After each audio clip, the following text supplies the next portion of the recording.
Assalamualaikum warahmatullahi wabarakatuh. Kami dari kelompok satu akan mempresentasikan K3 Keselamatan dan Kesehatan Kerja. Sebelumnya, perkenalkan dulu nama saya Gin Ginanjar dengan NIM 234010141. Perkenalkan nama saya Rena Catherine dengan NIM 2340 10306. Perkenalkan nama saya Fania Zafira dengan NIM 2340 10139. Perkenalkan, nama saya Lia Marjati Soliana dengan NIM 234010159.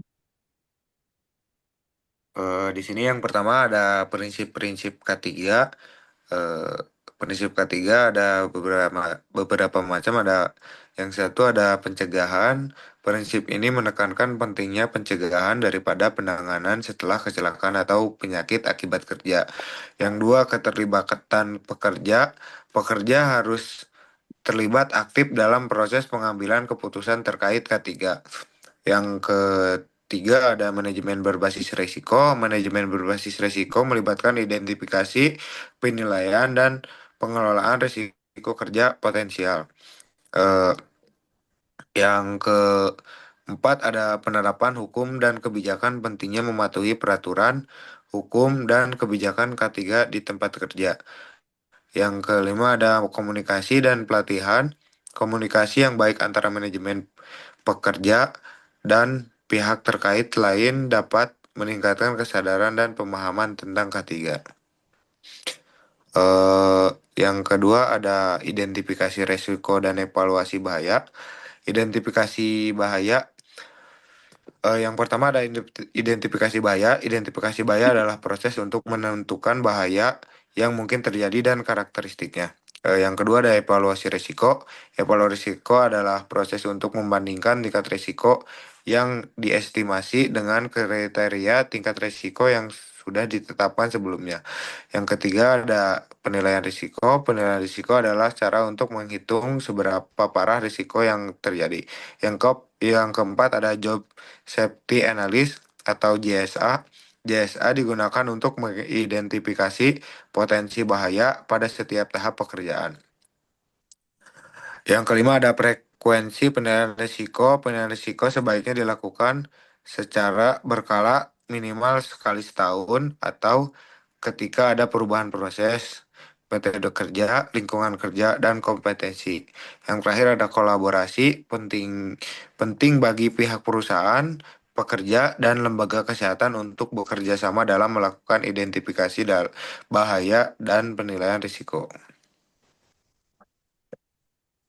Selanjutnya yang ketiga ada pencegahan dan pengendalian risiko. Pencegahan dan pengendalian risiko adalah sistematis untuk mengidentifikasi, menganalisis, dan mengelola risiko yang dapat berdampak negatif pada suatu organisasi, proyek, atau aktivitas.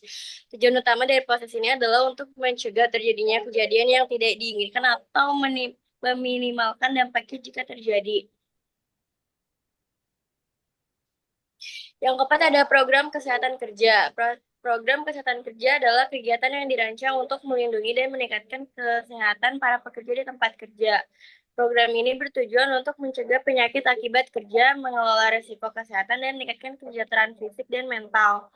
Komponen utama PKK adalah pengendalian lingkungan kerja, pemeriksaan kesehatan berkala, dan pelatihan K3. Manfaat utama adalah meningkatkan produktivitas, menurunkan biaya, meningkatkan citra perusahaan. Tantangan dalam penerapan PKK adalah kurangnya kesadaran, biaya, dan perubahan perilaku.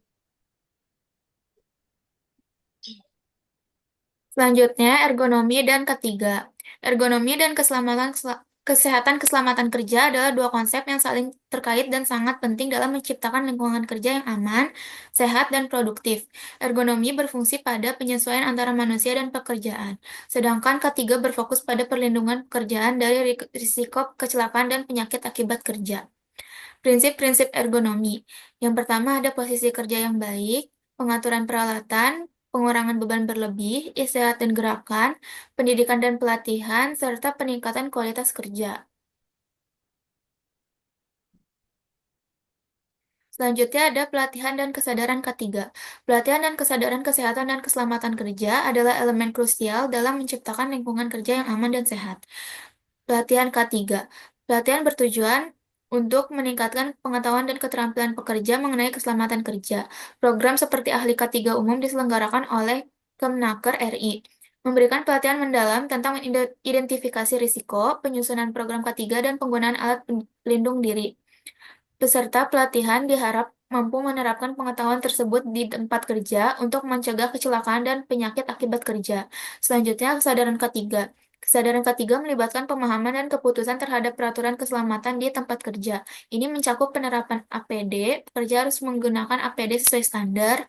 Budaya ketiga, menciptakan lingkungan di mana keselamatan menjadi prioritas bagi semua karyawan. Dengan pelatihan yang efektif dan kesadaran yang tinggi, perusahaan dapat mengurangi risiko kecelakaan, meningkatkan produktivitas, dan menciptakan budaya keselamatan yang positif. Lalu ada audit dan pengawasan ketiga.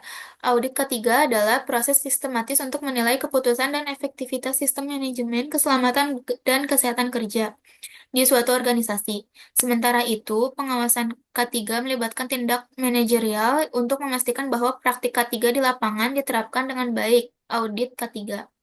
Jenis audit ada dua, ada audit internal dan eksternal.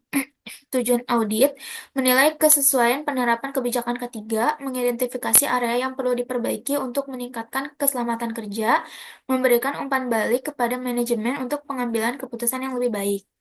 Kriteria penilaian, kebijakan K3 yang ada, keterlibatan tenaga kerja dalam pelaksanaan K3, dokumentasi dan sistematisasi rencana K3. Selanjutnya, pengawasan K3. Pengawasan K3 adalah proses manajerial yang bertujuan untuk memastikan bahwa semua kegiatan di tempat kerja dilakukan sesuai dengan standar K3 yang telah ditetapkan. Fungsi pengawasan memastikan bahwa semua pekerja mematuhi prosedur K3, mengidentifikasi dan mengatasi potensi bahaya sebelum menyebabkan insiden, memberikan motivasi kepada pekerja untuk berperilaku aman di tempat kerja. Pentingnya pengawasan mencegah terjadinya kecelakaan kerja dengan melakukan pengawasan berkala, meningkatkan kesadaran pekerja terhadap risiko yang ada di lingkungan kerja, serta menjamin bahwa semua alat pelindung diri digunakan dengan benar. Metode pengawasan, yang pertama, observasi langsung di lapangan. Selanjutnya, penilaian berkala terhadap kepatuhan terhadap prosedur K3. Selanjutnya, pelatihan dan sosialisasi mengenai pentingnya K3 kepada seluruh karyawan. Dengan melakukan audit dan pengawasan K3 secara efektif, perusahaan dapat menciptakan lingkungan kerja yang lebih aman dan mengurangi risiko kecelakaan kerja.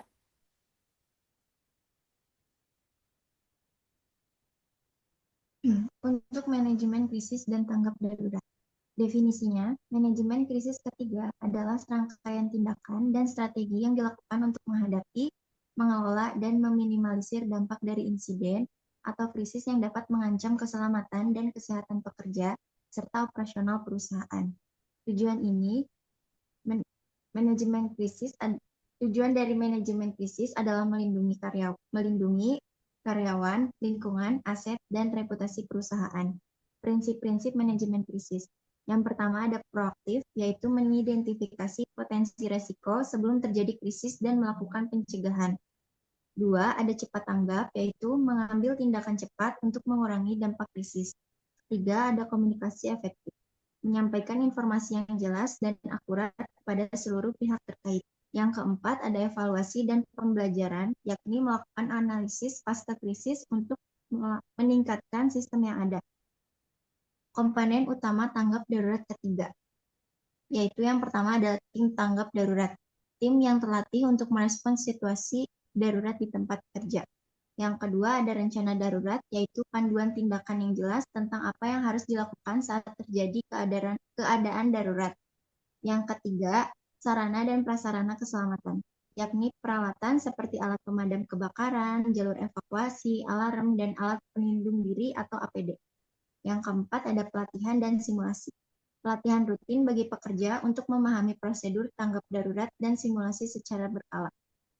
Tahapan manajemen krisis ketiga. Yang pertama ada identifikasi resiko, yaitu mengenali potensi bahaya yang dapat menyebabkan krisis di tempat kerja.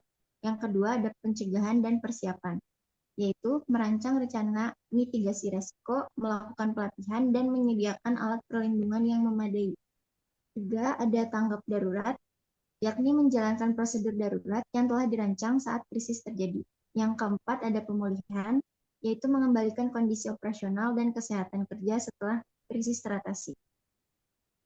Untuk langkah-langkah tanggap darurat ketiga K, yang pertama adalah penilaian cepat situasi, yang kedua ada aktivasi rencana darurat, yang ketiga ada evakuasi, yang keempat ada pertolongan pertama, dan yang kelima ada pemulihan.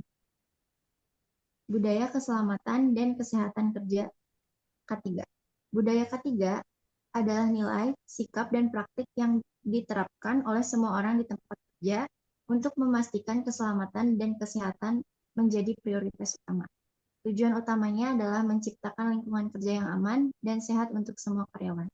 Elemen utama budaya ketiga yaitu satu, kesadaran dan kepedulian. Yang kedua adalah kepemimpinan yang kuat. Yang ketiga, pelatihan dan edukasi. Yang keempat ada partisipasi karyawan. Yang kelima ada komunikasi terbuka. Dan yang keenam, perbaikan berkelanjutan.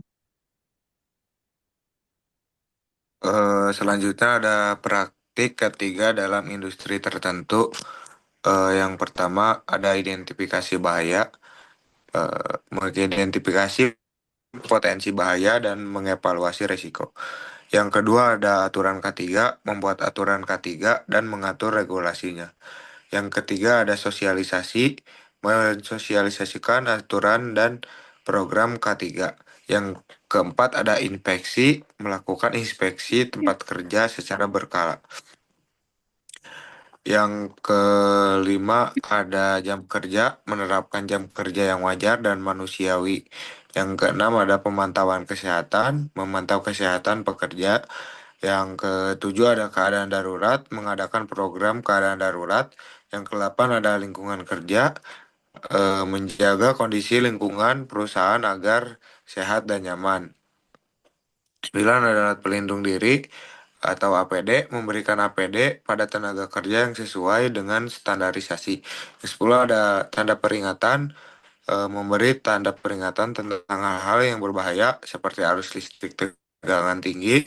Yang 11 ada pelatihan, melakukan pelatihan karyawan. 12 ada sistem pelaporan,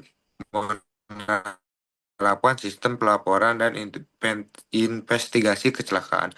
Yang terakhir ada evaluasi, melakukan evaluasi dan perbaikan penerapan K3. Sekian dari kelompok kami. Wabillahi taufiq wa hidayah. Wassalamualaikum warahmatullahi wabarakatuh.